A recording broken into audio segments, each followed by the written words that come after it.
The Yes, book right. Ranu is currently out. Uh-huh. Talk a little bit about the concept and the creative process behind that. Yeah, absolutely, man. We did something a little bit early in the year called the Golden Age, where we were paying homage to the '90s, and so we kind of chaptered. We did that by years. We did 90 through 91, 99, 90 through 99, as far as how the titles were going, and it was just us paying homage to each year in a unique way. It wasn't us particularly talking about like history in those years, but just kind of like Ra's vision as far as what he saw coming up and some of the events that happened in those years. So Book of Ranu is kind of in that same vein, but it's just pretty much like the book of his life. This is him as an MC getting a little bit more personal, letting you in a little bit more with his story. He's addressing, dealing with, being an artist who loves to make art, but he struggles financially with doing that because it ain't free to do this, right? But you don't want to throw away a gift that God gave you. He's talking about his relationship with his daughter. He's talking about relationship with the world, and we wanted to do it in a sound stage of hip hop soul. So we wanted to do some soulful samples. We wanted to be a little unique, where the audience can just kind of sit down and really listen to the records and vibe with him while he kind of tells these stories, man. So each chapter is basically like a little piece of a chapter of his life, some things that he's going through, artistically, personally, financially, and him just kind of being raw and just letting people know like this is the real Ra, because Ranu is kind of the extension of Ra short for Ranu, and what he tells everybody. And so this is just him kind of bringing the people in a little bit more from his previous work, just giving them a little bit extra on who he is so they can kind of get to know him a little bit more as far as an MC and as a person. Right. What's that creative process like as far as concepts? You sending him the track? Is he constantly writing first? Yeah, How's so my thing is I just don't sit around and make beats 24/7. I know there's a lot of producers out there, and my hat's off to y'all for doing that. Like I can't make 3,000 beats in a year, man. I got to be inspired to do it. So when I make beats, every beat that I make is in particular is particularly for a project. So the idea is always at the beginning of the project, well, what do we want this to sound like? Right. And so when he was like, I wanted to do like a hip hop soul album. So for instance, chapter one, that was actually supposed to be a single off of my project I was working on, the Boom Bap alumni project. And I sent him the beat because I was like, "Yeah, I want to feature you on the next project I do." And I sent it to him, and he sent it back and was like, "It was a dope record. It was an incredible record." So I was like, "Man, that's dope. I appreciate that." And he's like, "Okay, this is what I want the Book of Ranu to sound like." And I was like, "Okay." So so I'm gonna do right for the bigger picture. I'm gonna give you this record for your project. I'll put my project to the side and let's knock out this Book of Ranu. Now that we kind of know what the sound is like. So basically I would just, once I kind of get the one or two beats that I make to kind of get an idea of what he's going for, I get free range to kind of just do whatever beat wise. And I'll send it to him and he was like, yo, this is it. I feel it. Like, his thing is once he opens it up and he hears it, he says he instantly can feel like he can write to it. He know that's the one. So as we're doing the beats, I send it to him and he records them, sends them back, and we just kind of keep going until we say, okay, that's enough. We get an idea of how many tracks we want on the album. And once we reach that number, we wrap it up and go from there. So everything is always custom made, particularly for that album. These aren't like leftover tracks from other stuff. This is everything you hear me do from anybody is always going to be customly just for that, just to have that cohesive feel to it. You know what I mean? very dope.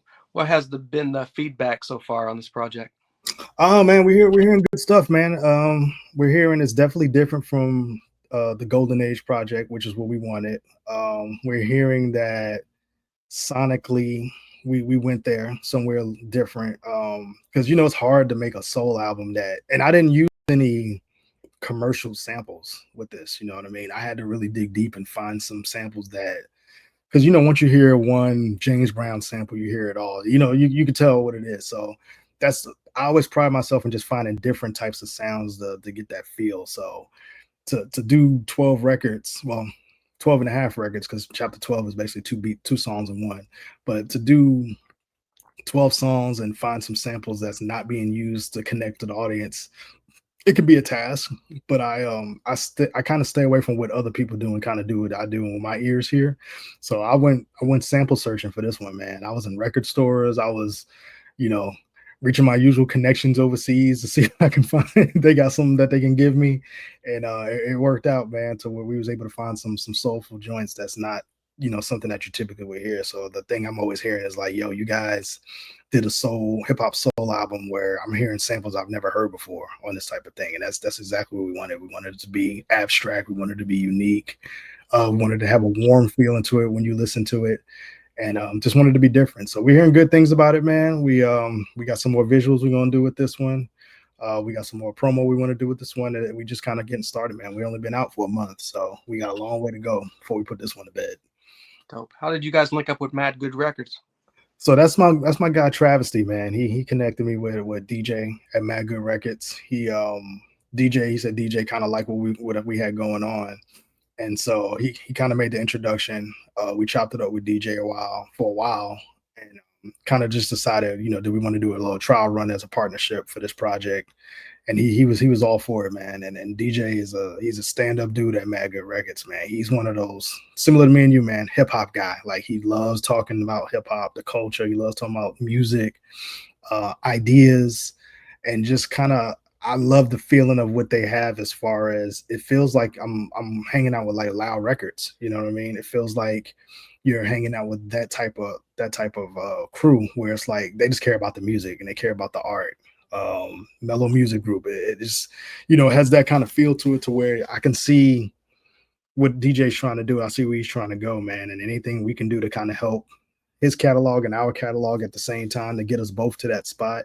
Because I tell him all the time, I can see a Mad Good festival. I can see the artists coming and performing at a spot, because you got a dope lineup. And anything I can do to help him out, I tell him I got him, man, because I love what he's doing, and I love the feeling of it. And it's just been a great partnership, man. We've been able to connect with people like you based off of this partnership, based off of your past work with people that you've interviewed and all that stuff. So it's kind of like just taking all of our resources and pushing it to the center of the table, man, and just kind of helping each other out. So I love it, man. It's nothing better than having your joint on a cassette tape, you know what I'm saying, or having your joint on vinyl, man. I love having that artifact, knowing that 5 years from now, 10 years from now, somebody in a record store may see this album and be kind of curious about it and buy it, and pick it up secondhand or something like that and hear it, and I was like, oh, this is fly, because that's what I do. I'll go look for some weird stuff and pick it out by the album cover and be like, okay, this is dope. So this, and one day they're gonna turn the streams off, bro. You know what I'm saying? The streams are gonna go away at some point. So Right. this is a good way to have the music still out there where it's not gonna die. The average record lasts 50 to 100 years if you take care of it really well. So hey, why not have something that can outlast me? Right. Any plans to tour off this project? I would love to. Me and Rob been talking. I know he said, and he's gonna really do a lot of shows in Milwaukee here. Back to school season. So I told him let's hit the colleges up, see what they got going on. We're about to do a little PR run with some college promo. So hopefully with that PR run we're about to do, we can get some information to maybe see how they love the music, and if it's something that we feel like we can capitalize on. I would love to, man. I would love to back him on stage and be his DJ for a live set. I know we have been talking about next year too, since I got some connections in New York. We may try to get something together next summer, to where by that time he'll have these albums out, and then he'll have some material that he can actually perform to. So we working on it, man. I would love it, bro. I would love to be those weekend warrior where I can go work my 9 to 5 and then hit the plane on Friday night, do a show on a Saturday, be back on the plane Sunday, and still be home for the kids. That'd be ideal right now. Oh, very dope. Now, you talked about those artifacts. Where can the supporters find these CDs, the vinyls, cassettes at? Absolutely. You can get the vinyl copies on djkawonmusic.com. There's going to be a link on there where you can go there and support that directly. You can also get the digital download copy up there. For cassettes, we're on Mad Good Records. So if you go to Bandcamp and just search Mad Good Records, they have the cassettes there, and you can get that there. You can also check Rock King's Bandcamp page as well, if you want to physically support the project. It is out on streaming as well. For those who consume music that way, it's cool. You know what I'm saying? I don't, as long as the people hear the music, that's all we care about. But I feel like we make music for the collectors. We make music for the analog crowd. So that's why we partnered up with Mad Good, and that's why we have vinyl and CDs for people who appreciate that. So you can definitely find out. You can get the music any way you want. However you consume music, it's available on our pages. Right. Once this album does its thing, what's next for you and Rakim? Mm, I don't know if I'm at liberty to say, but but nah, I'm playing. Nah, we got some more work, man. We may or may not drop something else this year. We already I was telling you earlier, I got my partner Luck. He's also a producer. So me and Luck produced one of Raj's projects. It's gonna be called the Sigma, and it's a really dope project, bro. It's really vibey, I guess you could say. Rod, this that project is probably the first project where Rod stopped writing, where he was just kind of going off the vibes of the record and just kind of going from there. So it's going to sound a little bit different lyrically. He's still in the pocket with everything. It's not going to sound crazy, nothing like that. But he wanted to go off of the feel for that because Luck is a groovy, like, man, Luck got some joints, bro. And I would love to introduce you to Luck here soon. To you can because he got a dope project coming out with his partner too. Hostiles H&L Associates. They got a really dope project. But it's a dope album that's coming out. We both produced that. Ra and Travesty, the Lazy MC. We recorded a project together that me and Kondu produced. My brother Kondu. It's done recorded. We just got to get it mixed and mastered, and that sounds incredible. And then next year we may work on some other stuff too. I think those are probably the next two that we got lined up to drop sometime soon. I'm doing my Boom Bap alumni project. It's a compilation. I produced the whole thing. Kind of handpicked a lot of dope MCs that I wanted to highlight. I got you like if you know you're like me, man. So I got a really dope posse cut that you don't see too many posse cuts these days, right? So I got this really dope posse cut. It's gonna be called the Alumni. That's on that project, man. It's incredible, man. It's featuring Trav, my guy Notes 82, a veteran MC named Ed Dav. I got my man K Trey and I got Lindor. So it's a really dope posse cut that we're gonna have to do something for. And then it's featuring some other dope MCs too. I got the Bad Seed on there, Roz on there, of course, Trav's on there for a solo cut. Some MCs that you may or may not be familiar with, but it's basically just me highlighting what we call our boom bap alumni, and they rocked out on there. I'm gonna have an R&B cut on there because you don't hear too many pure R&B songs anymore. So my guy Jay Waiters, who lives here in Dallas, he's a true R&B guy, like what I'm saying. So he got a nice little bop for the ladies on there. And it's gonna be a dope hip hop album, man. I'm excited about that. It's gonna be my official debut project, basically. I've worked with everybody else on their work, so it's kind of time for the drummer to get some. Are you looking to work with any new artists? I do. I'm always looking to work. Like I said, I kind of see where they're at though. Because you got to be careful with your energy and your time, man. You don't want to invest so much into somebody, and then when the work comes out, they disappear. You know what I mean? But I'm always looking to work with some other people, man. I got some other projects that's coming out too with other artists. But it just depends. It just depends on what they want and what I want, because I always want to do something different. I don't want to do the same thing. None of my beats sound the same. Everything is a different feel. So if it's an artist who they want to try something new, and they want to do a full body of work, yes, I'm interested, but I just don't want to like give a beat or two a project with some other producers, because I don't want to be just another producer on a project. Like I want to put a full body of work with the artist. So um, always looking to work with artists, man. It just depends on if it's right, if the situation is right and all of that. Just because, like I said, I don't want to waste their time and I don't want to have my time wasted. As far as established artists, who would you like to work with? So that's another one of my game plans for next year, man. I got my sis MJ Savino. She's my one of my mentors in the game. She's a publicist, and Mm-hmm. she's I've been kind of picking her brain because I told her I want to do a joint. If I can get some of her clients on there, I definitely would love to do some joints. But I'm gonna put it out there. I want to do a joint with Doodlebug. I think I got a record that he can slide on. That's pretty dope. I know Billy Dan's of MOP. I know he's really cool with working with indie producers, so I would love to try to get him some work if I can. I just anybody, man. I mean, the worst they can say is no, right? So I Right. mean, it just makes sense. If it makes sense, then yeah. And I just got to come up with a game plan because I really would love to do a whole project with nothing but with vets. You know what I mean? But I know that can get a little complicated based off of the business side of it. So I think I may just shoot for maybe a single or two next year. Maybe if I can get two good singles out with some vets and kind of build from there, then I'm definitely down for that, man. Very dope.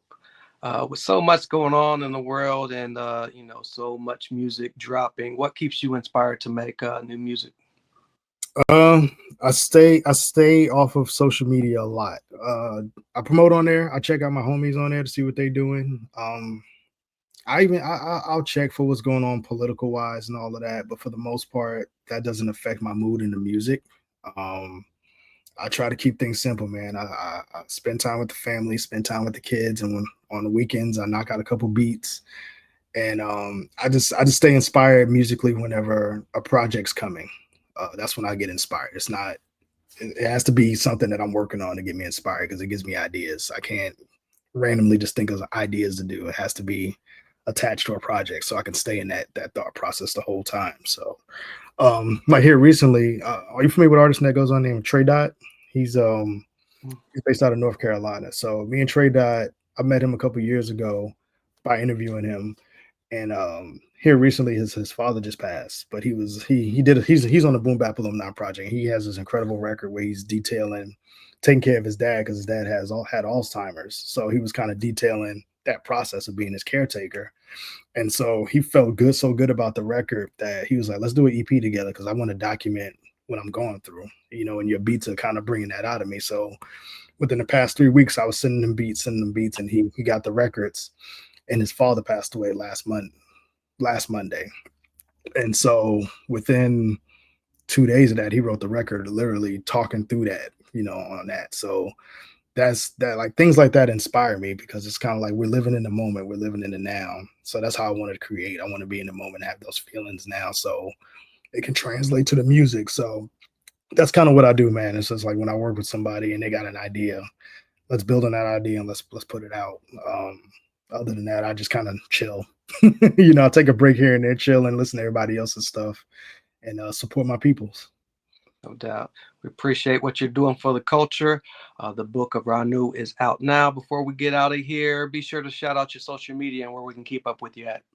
Absolutely, man. You can go to anything musically related. You go to djkawonmusic.com. That's djkawonmusic.com. All the music's on there that I produce, albums are on there.